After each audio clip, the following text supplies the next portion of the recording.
श्री स्वामी समर्थ. वास्तुशांती असो, सत्यनारायण पूजा असो, इतर कोणतेही शुभ कार्य असो, मंगल कलश स्थापन केल्याशिवाय ती पूजा पूर्ण समजली जाते. तर या मंगल कलशाची स्थापना कशी करायची, या कलशाचे नियम कोणते आहेत, तसेच या कलशामधील पाणी कधी बदलावे, या सर्व प्रश्नांच्या उत्तरासाठी हा व्हिडिओ शेवटपर्यंत नक्की पहा. नमस्कार.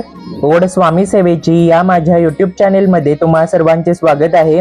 जर माझ्या चॅनेलला सबस्क्राईब केला नसाल तर नक्की सबस्क्राईब करा. तर चला पाहूया आपल्या देवघरामध्ये कलशाची स्थापना कशी करायची ते. वास्तुशास्त्रानुसार घरात मंगल कलश स्थापन करणे अत्यंत शुभ मानले जाते. कोणतेही शुभ कार्य असो किंवा कोणताही शुभ प्रसंग असो, सर्वात आधी कलश स्थापना केली जाते. घरामध्ये कलश असणे अत्यंत महत्त्वाचे असते. कलशाची स्थापना करण्यासाठी तांबे, पितळ किंवा चांदीचे धातू वापरणे श्रेष्ठ मानले जाते.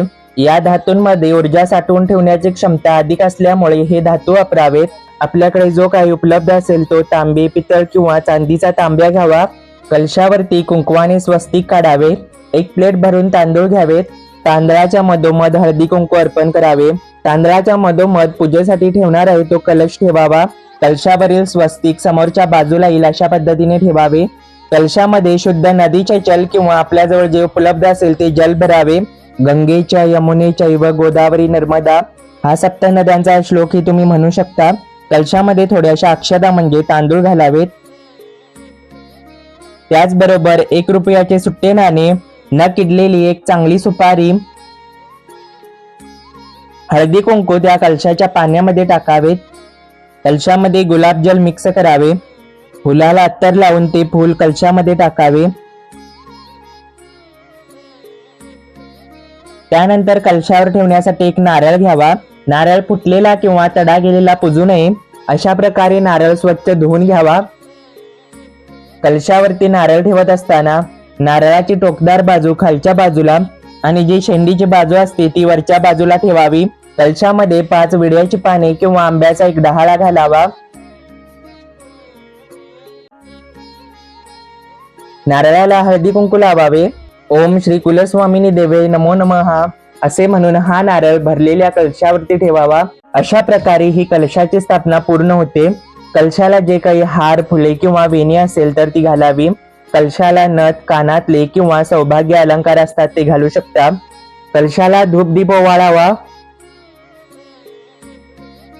कलशाला नमस्कार करून तो कलश देवघरामध्ये स्थापन करावा. हा कलश स्थापना करायचे नियम कोणते आहेत ते पहा. कलश नेहमी स्थापन करत असताना उत्तर आणि पूर्व कोपऱ्यामध्ये म्हणजेच ईशान्य कोपऱ्यामध्ये स्थापन करावा. जर आपले लाकडाचे देवघर असेल आणि त्याच्यामध्ये जर कलश ठेवण्यासाठी जागा नसेल तर कलशाची स्थापना देवघराच्या बाहेर करावी. शक्यतो आपले देवघर ही ईशान्य कोपऱ्यात हवे. जर आपल्या किचन मध्ये ईशान्य कोपरा रिकामा नसेल तर पूर्व दिशेला देवघर किंवा कलश स्थापन करावा. पूर्व आणि दक्षिण दिशेच्या कोपऱ्यामध्ये म्हणजे आग्नेय कोपऱ्यामध्ये तसेच दक्षिण साईडला हा कलश ठेवणे अशुभ असते. कारण दक्षिण स्थान हे अग्नीचे स्थान असते आणि आग्नेय दिशेला पाण्याने भरलेला कलश ठेवल्यास अग्नी आणि जल एकमेकांचे शत्रू असल्यामुळे त्याचा आपल्याला त्रास होतो. घरात वादविवाद, संकटे आणि आजारपण वाढीस लागते. त्यामुळे पाण्याची दिशा म्हणजे ईशान्य दिशेलाच कलश असावा. आपल्या घराण्याची कुलदेवी आणि कुलदेवाच्या नावाचाच फक्त कलश असतो. देवघरामध्ये इतर देवांच्या नावाने कलश स्थापना करू नये. एका देवघरामध्ये 2-3 कलश मांडू नये. जर आपले विशिष्ट प्रकारचे व्रत असेल जसे की काळूबाईचे 11 मंगळवार असतील तर अशा वेळी व्रत उद्यापन होईपर्यंत कलश अखंड ठेवला जातो. अशा प्रकारे व्रताचा कलश असेल तर ठेवू शकता. या कलशावरील नारळ सारखा बदलण्याची आवश्यकता नसते. जर आपल्याला तो खराब वाटला तर तुम्ही बदलू शकता. काही लोकांना अशी सवय असते की प्रत्येक देवस्थानावरती गेले की तेथील नारळ आणून तो कलशावरती पुजतात. कलश फक्त कुलदैवतांच्या नावाने पुजला जातो. या कलशाची स्थापना आपण कधी करू शकतो? शुभ दिवस मंगळवार, शुक्रवार किंवा पौर्णिमेला या कलशाची स्थापना करावी. दररोज कलशामधील पाणी न बदलता आपल्या देवीच्या वारानुसार मंगळवार, शुक्रवार किंवा दर मंगळवारी, दर शुक्रवारी तुम्ही हे पाणी बदलू शकता. कलशाला घातलेली हार, वेणी, फुले रोज बदलावीत. कलशातील पाणी तुळशीला किंवा इतर झाडांना घालावे. प्लेट मधले जे तांदूळ आहेत ते दर पौर्णिमेला बदलून त्याची खीर करावी. थोडेसे तांदूळ घरातल्या तांदळात मिक्स करावेत. आधीप्रमाणे कलशाची स्थापना करून देवघरामध्ये स्थापन करावा। उष्णतेने किंवा ऊर्जेने नारळाला तडा जातो, अशा वेळी नारळावरती विसर्जन मंत्र म्हणून अक्षता टाकाव्यात। जर नारळातून चांगला असेल तर प्रसाद म्हणून खाऊ शकता किंवा वाहत्या पाण्यामध्ये विसर्जन करावा। स्वतःचे घर असले किंवा जरी भाड्याने राहत असला तरीही घरामध्ये हा मंगल कलश असणे अत्यंत महत्वाचे असते। बाकीची पूजा करा अगर न करा, पण कलशाची स्थापना तेवढी आपल्या घरामध्ये हवी।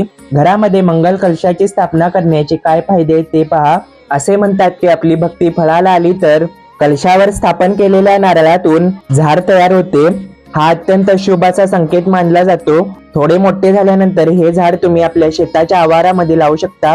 आपल्या राहत्या घरामध्ये जर मंगल कलशाची स्थापना केली तर सुख समृद्धी, सुख शांती आणि समाधान तसेच घरामध्ये सकारात्मक ऊर्जा वाढते। घरात कलश स्थापन केल्यामुळे आपल्या कुलदैवतांच्या आपल्यावर कृपा राहते। कलश स्थापना केल्यामुळे लक्ष्मी मातेचा घरात वास राहतो आणि आर्थिक अडचणींचा सामना करावा लागत नाही। कलशामुळे घरातील दोष आणि नकारात्मकता दूर होते आणि सकारात्मकता वाढते। कलशाच्या मुखात विष्णू, कंठात रुद्र आणि मुळात ब्रह्मदेवाचे स्थान असते। यामुळे घरातील वातावरण पवित्र राहते। कोणतेही शुभ कार्य किंवा पूजा निर्विघ्नपणे पूर्ण करण्यासाठी कलशाची स्थापना करणे महत्त्वाचे मानले जाते। ईशान्य कोपऱ्यामध्ये कलशाची स्थापना केल्यामुळे घरामध्ये सौख्य, शांती आणि भरभराट होते।